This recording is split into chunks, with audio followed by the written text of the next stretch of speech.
I'm looking at fabric backing options for my 2 quilts. I always just like to pick a fabric that I really like because it's going to be half of your quilt. So I am going to stick with the Rifle Paperco theme for this quilt. I have 2 options. So I just need to decide between this blue floral print and this peach floral print. And I'm pretty sure I'm going to go with this one because I like how it kind of goes with the peach here. Either one would be fine. This obviously has peach in it too. And for this quilt, I actually have a pretty large stash of fabrics, but most of the ones that I currently have in my stash are more muted tones. I used brighter, more saturated tones in this quilt, and so I couldn't really find anything I liked until I remembered I had this Tulip Pink print, which has skunks on it. Super cute, and it's black and white with little pops of rainbow color. So I'm pretty sure I'm going to use this. The reason that I haven't used this in a project before is because I tend to prefer an off-white to a bright white, and this is pretty bright, and I've just decided I don't care on this quilt. There is some bright white on this quilt too, but it's just the majority of it is more off-white. So I think it's okay. I don't worry about matching prints. This is 108-inch wide fabric, and these are 42-inch wide fabrics. So I need to piece these together, whereas this one, I just need to trim it down to size. But I don't even bother matching prints. I just make sure everything's going the right direction. So I only will match prints if it's really geometric. These are not. So I don't think it's a big deal. So you decide what you want to do with that. But yeah, I'm going to try to get one of these basted today. And so I can show you all the steps for basting, all the steps for quilting, all the steps for binding, all of those fun things. All right, I have my backing made here for my Rifle Paperco quilt, and I'm going to use this. It is Scotch Painter's Tape for hard to stick surface in the widest size that they make. So I'm going to attach the backing fabric to the floor. I'm going to start by taping each corner, then I'll go in the middle, and then continue taping in the middle until the whole backing is taped to the floor. So I'm going to do that, and then I will roll my batting out on top and then put my quilt top on top of that and smooth everything down.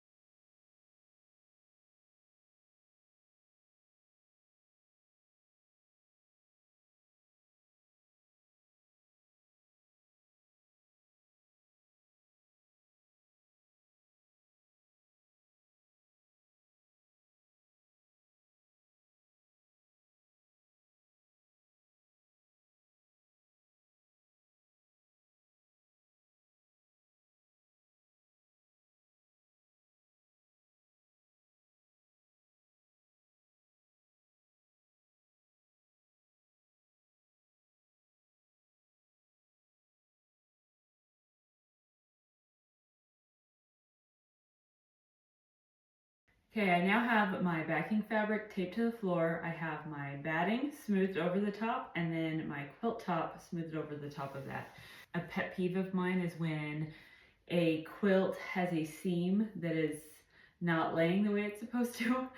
So I've tried to smooth all of the seams out to make sure that all my seams are still pressed open. This particular quilt with this particular fabric the seams did not want to stay very flat. So I'm going to probably have to pick the quilt top up a few times so that I can fix a seam that has become folded over. And that's fine. It's one of the reasons why I prefer to use pins instead of spray base, because that makes it much easier to do that. So what my supplies are at this point, all that I need are my pins. These are curved pins for basting. And my quick clip. If you don't have one of these, you can use a hair marker or a butter knife, just something that will help close the pin so that you don't completely wear out your fingers. And I'm going to start basting. I like to put my pins about 3 inches or less apart. And I like to do one quadrant at a time. So I'm going to do this quarter of the quilt, and then I will move on to this quarter, and then keep going around in clockwise order. So that's what I'm going to do now. I'm going to turn my book back on.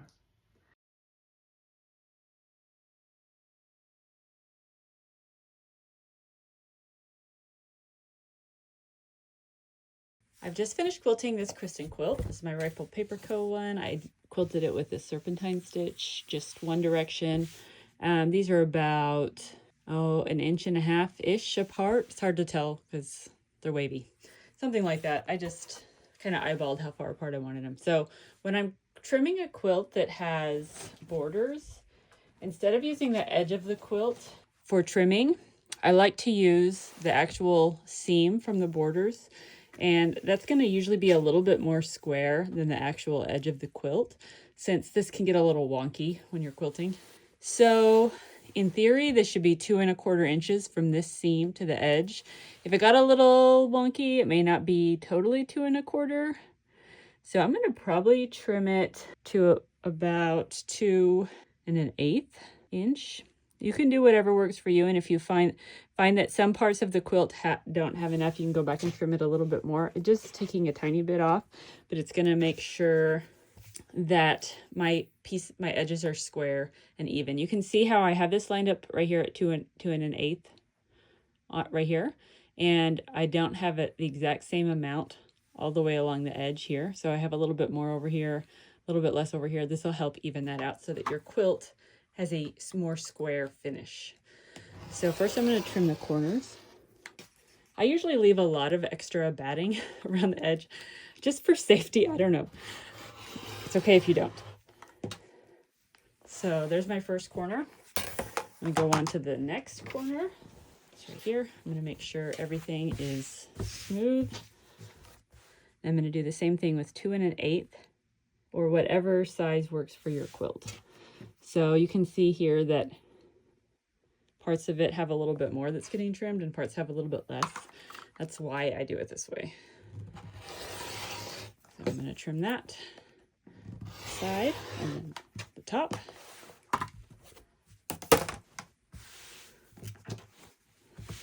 Giant ruler. If you don't have a ruler that's this big, that's okay. Use whatever size ruler you have. I like to use a square ruler, but if you don't have one, that's okay. This is a 16 1/2 inches square.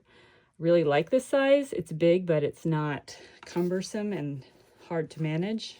So this corner is a little wonkier than the other corners, which is fine. Pretty good.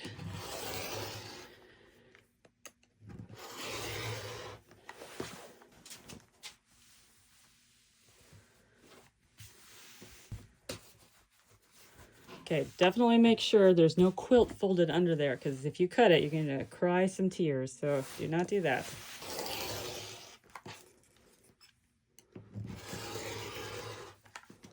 Okay, now that I have the corners cut, I'm going to connect the corners using a long straight ruler.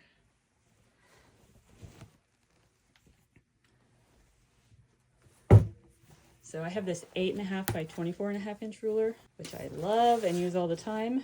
Okay, so what I'm going to do is I have this flat edge right here, and then I also have my seam edge here that I was using 2 1/8 inch from that to measure. So I can use the combination of this straight edge here and this 2 1/8 inch measurement to trim my quilt. So I want to get it lined up here so that this transition is smooth.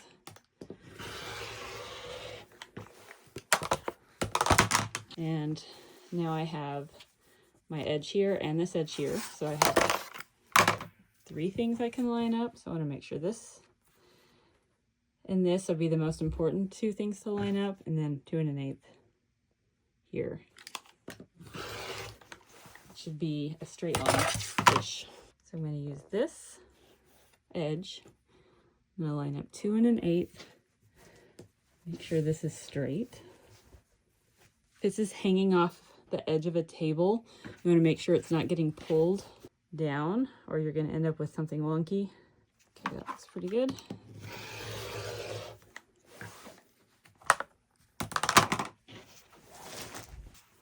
Make sure nothing is folded under where you're going to cut.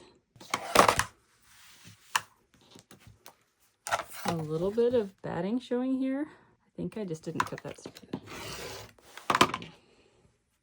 2 more sides.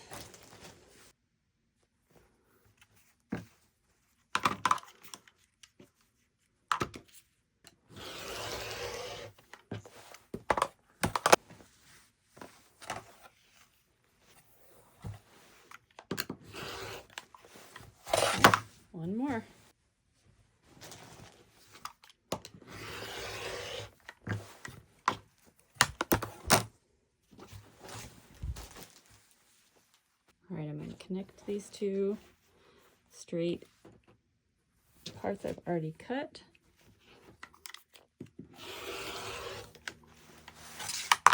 Right, there we go. Got a trimmed quilt. It's time to make the binding. I like to cut my binding strips 3 inches wide. You can do whatever width you prefer. And for the lap size, I need to cut 7. I'm going to use my stripology ruler. 1, 2, 3, 4, 5, 6, 7. All right, and I have a little left over. And now I'm going to sew these together end to end, and I'll show you how I do that. All right, I've got my strips. I'm going to show you how to mark where you're going to sew if you want to do that. So I've got a harrow marker and a ruler, and this is directional. It probably wouldn't really matter if I sewed these together in a way that kept the direction the same, but I'm going to do it because I just, as a practice, always do it the same way. So you'll notice I still have my selvage attached, and part of the reason I do that is because I'm lazy and I can just cut it off after this, but also because it helps me keep everything straight directionally. So you notice the 2 selvage ends look different. One is less fancy and one has more decoration on it. So I'm going to start with this side up, and then I'm going to keep that consistent throughout the whole thing so that the directions stay the same. So see, I'm gonna put this flat, and I'm going to put the piece I'm gonna sew onto it. So I've got the other end of the selvage, and I'm gonna line these up. I usually decrease my stitch length just a little bit. I'm gonna take it down to 2. So I'm gonna sew from this corner to this corner. We're going to, I don't usually mark because I've done this a zillion times and I am lazy, but I'll mark for you. So I'm just connecting this intersection here to this intersection, and I'm just going to put a line. I'm not pinning or anything. I'm just holding everything into place. And I now have a line where I'm going to sew.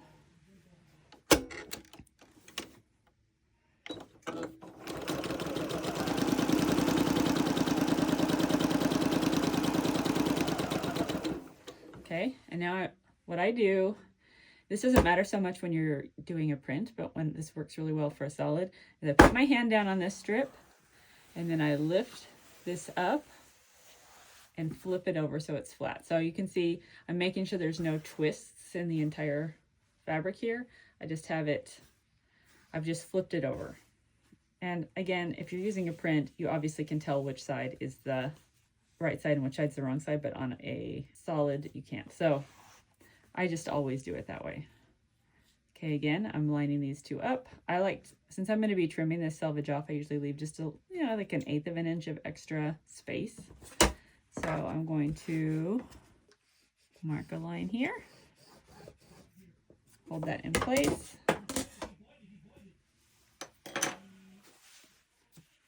I'm going to sew them.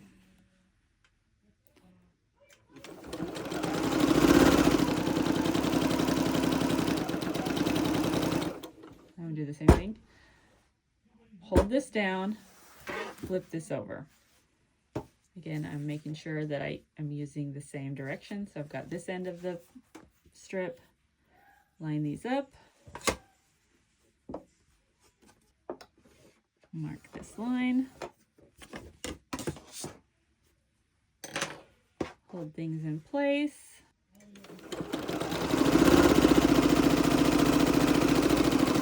sew them together. Okay, chop that down, flip it over. Line those up, mark that line, hold things in place,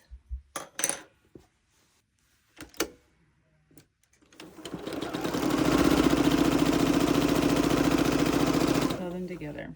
Okay, line these up,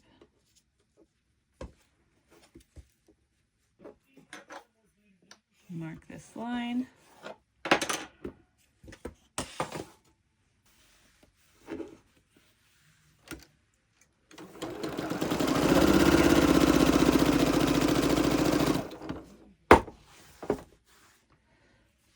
the last one.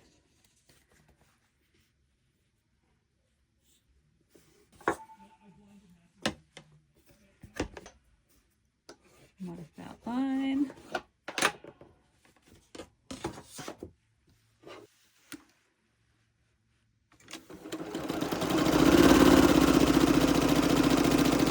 Sew those together. Okay, now I'm going to cut all the threads between these. And I'm going to check and make sure everything looks good. Okay, I'm just going to open these. And this will be really important if you're using solids and you're not sure you got them all faced the right way. So I'm just going to check and make sure that these ends look straight. Everything is facing the right direction.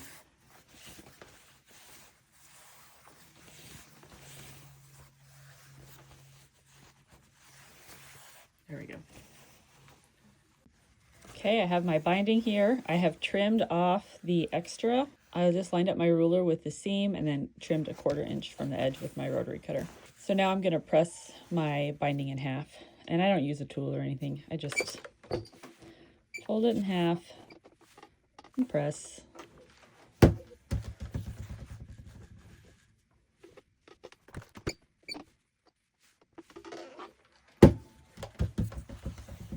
And then when you get to a seam, I'll press that open first.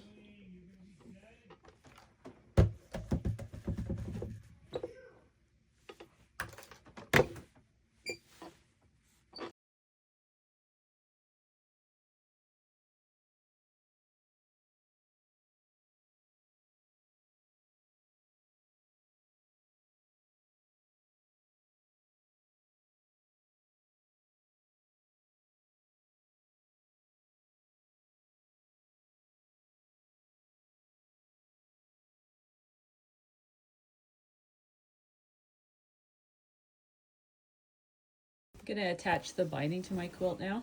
I like to start close to a corner to get one of the corners out of the way first. And I leave a tail of about 12 inches plus the selvage, so a little 12 and a little bit. And then I have pinned the first section of my binding onto the quilt. So I'm going to sew this on. For using a 3-inch wide binding, I use about 3/8 of an inch of seam allowance. So I just adjust my needle till I get to 3/8 of an inch. And I use my walking foot to attach the binding to my quilt. So I'm going to start here. I'm going to back stitch a couple.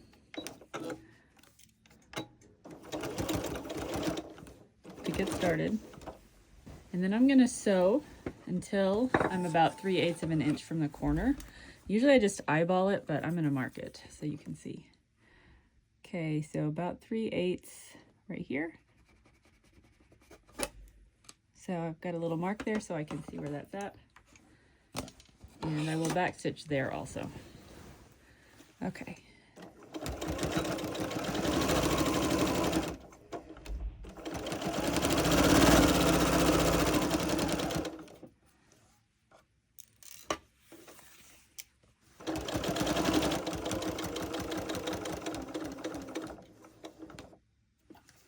So I'm going to back stitch a couple, or just one, and then forward stitch again. Now I'm going to turn this so that I can sew a diagonal line onto the corner of the quilt.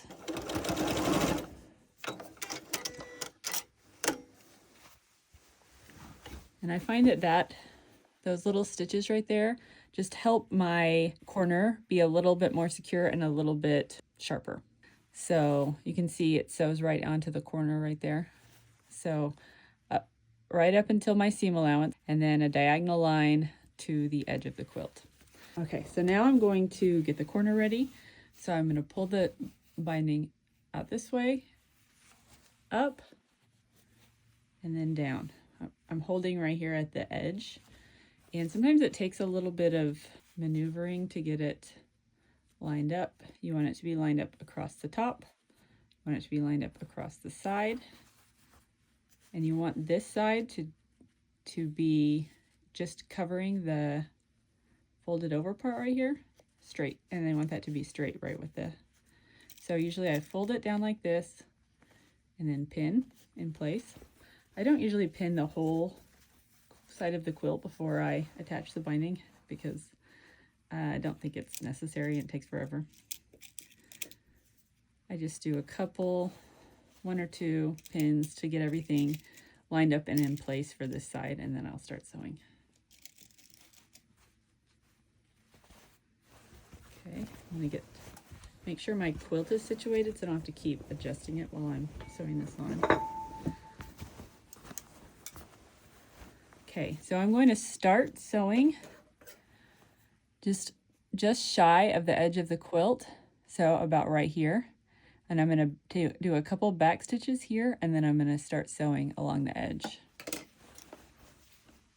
I'll show you what that looks like once I get it attached.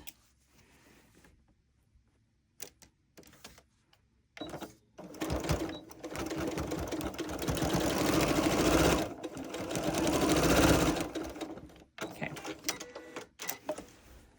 So you can see I started sewing just inside this edge, and I did a couple back stitch, and then I always like to test my corners before I keep sewing to make sure that it looks nice and sharp.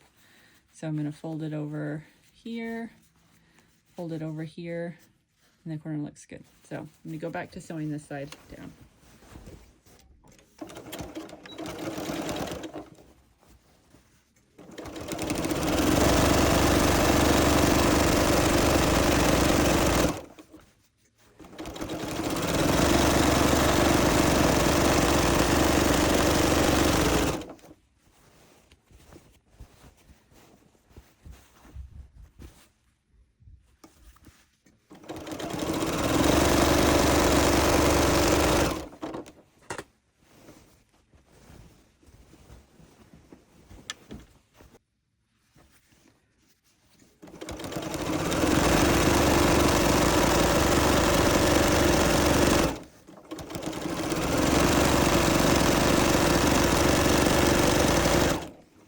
I've just finished attaching the binding and leaving about a 12-inch opening.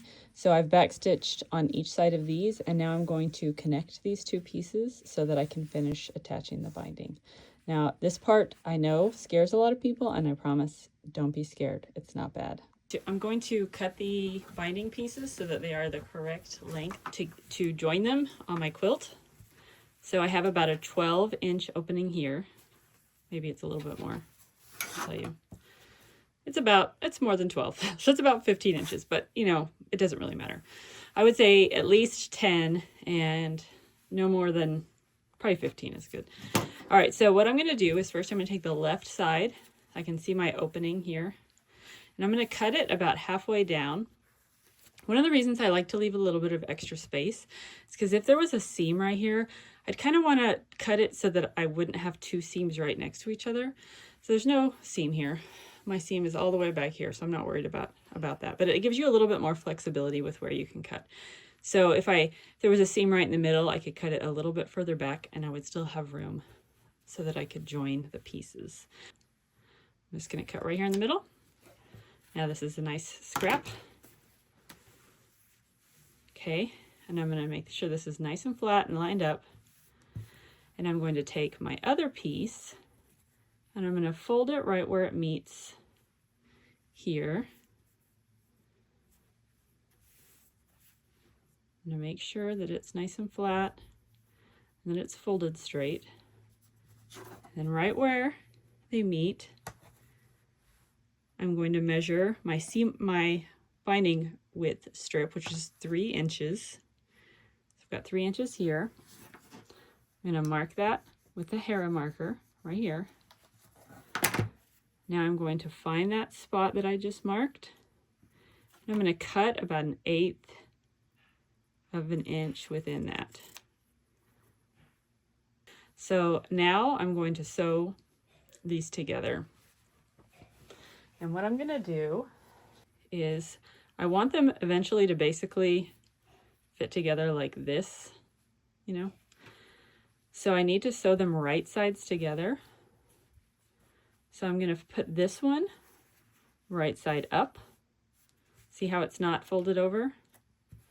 And I'm going to put this one, I'm going to have to fold this right side down. I don't want it to be folded over at all, just open so that they meet like this.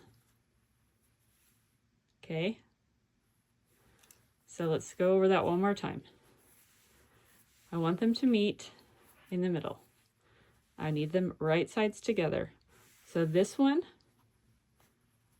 I want right side up with no twisty things here, no twisting. And I want this one right side down like this. And it's not twisted. Okay, and now I'm going to pin these together in each corner. Here,